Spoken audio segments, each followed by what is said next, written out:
Bitcoin rallies 5% as U.S. regulator Greenlights bank crypto custody.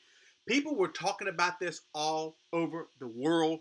It is, in fact, huge, massive news. I'll give you that. But the first thing that came to my mind was not a positive thing. I'll tell you that in just a second. So Bitcoin surged 5%. This is an article by Cointelegraph.com. We surged over 9,600 in 24 hours because the Office of the Comptroller of the U.S., they announced that U.S. banks can provide crypto custody services. Now, crypto custody services or just regular custody services for banks in the U.S., usually that means like safekeeping, settlements, and like security lending. But most people aren't familiar with that. They just think banks, they're regulated, they're safe, they're trusted. I understand all that. But the price of Bitcoin was up 5%. As I said, the overnight increase in BTC coincides with an unexpected decision from the Office of the Comptroller of the Currency, which is the OCC. Just a couple days ago, was July 22nd, okay? They said that banks in the U.S. are allowed to hold cryptocurrencies. It essentially gave the green light to bank-operated crypto custodial services. Everything in crypto kind of blew up. Not just BTC, but Ethereum went, ha! And it was fun. You know, we're due for a bull run, and I am down with that sickness. I hope it comes. What scared me, and like I mentioned at the first part of this video, what was my first thought? My first thought was, does this mean that banks, U.S. banks, and this is talking about all U.S. banks, not just one or two, does this mean they get to control and hold our actual private keys? So, although I'm happy that this is big news, this is a big deal because this potentially is true mass adoption. People that see this and people that see regular U.S. banks all over the place that are regulated and trusted, when they see that they're into cryptocurrency. Now, I mentioned this too. Remember when years, all you heard were cryptocurrency is a scam. It's only used by criminals. It's on the dark net. How about now? How about that, banks? How about that, U.S. government? Now, you're okay with cryptocurrency? You're okay with banks being the custody of these things and providing custody services? Isn't that funny how it changes around? You know, the demand that people have for cryptocurrencies, it was only a matter of time before not just the U.S. government, but all governments, they see the writing on the wall. They get in line with things that are popular. Cryptocurrency, and especially blockchain technology, this is not going away. But I mentioned this is a big deal because it gets eyeballs on cryptocurrency. It gets eyeballs on BTC and Ethereum and gets people talking. And because the banks are now involved in this, people trust banks.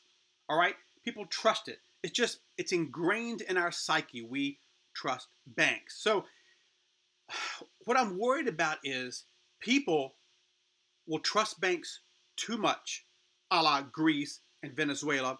And if they hold your private keys, they hold your Bitcoin. We were always meant to be our own bank. That's the reason why cryptocurrencies were created in the first place. All right? All these cryptos here, if they have one thing in common, which they should, it should be that we hold our cryptocurrency keys. Because if you don't hold your keys, the crypto is not really yours. It's just like being on an exchange. Not your keys, not your crypto. It's always been a mantra and it's there for a reason. But I can't deny this is positive news for crypto adoption. Something else I want to point out. I kind of highlighted this a second while I was rambling. A former Coinbase lawyer is the acting head. He's got the main position in this and all of this of the OCC, okay? He's the top dog right here. What a weird picture, by the way. So this is back in May of this year. A former top lawyer at Coinbase is about to take the top role of a major U.S. bank regulator. So less than 2 months after this cat jumped in, his name is Brian Brooks, by the way. So less than 2 months after old Brian jumped into this and took the head spot, boom.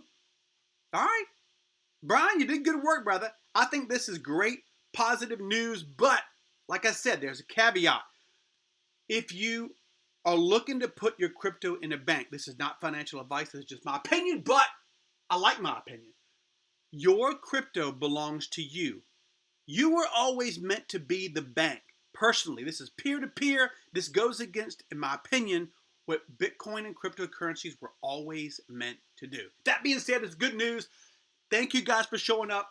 Thanks for watching my videos. If you like this kind of content, please give me a thumbs up. Consider subscribing to my channel. Hit that little post notification bell if you want to see when videos drop. What else is going on in crypto news before I say goodbye? BTC took a little pullback from that 9,600. We're down to just over 9,500. Ethereum still on a rocket ship. It should be over 300 by now. This is very undervalued, even though it's up like 20 bucks in the last couple of days, 16% in the last week. Speaking of being up in the last week, how about sexy hexy? Woo! Currently 28 on Coin Paprika. I don't know why the other things like CoinMarketCap keep pushing this down, because this is not, 200 where they have HEX right now, the 200 spot. Give me a break. This thing is up almost 25% in the last week. If you don't know about HEX, man, I don't know where you've been. It's been around for 7 months now. Please consider at least taking a picky peek at HEX. Link is in the description. All you have to do is go here. You'll see Lumiere in his black. Woo, is this silk? I like that, Lumiere. So if you want to look at HEX, take a little picky peek at the link in the description of this video, and I will catch y'all on that B side.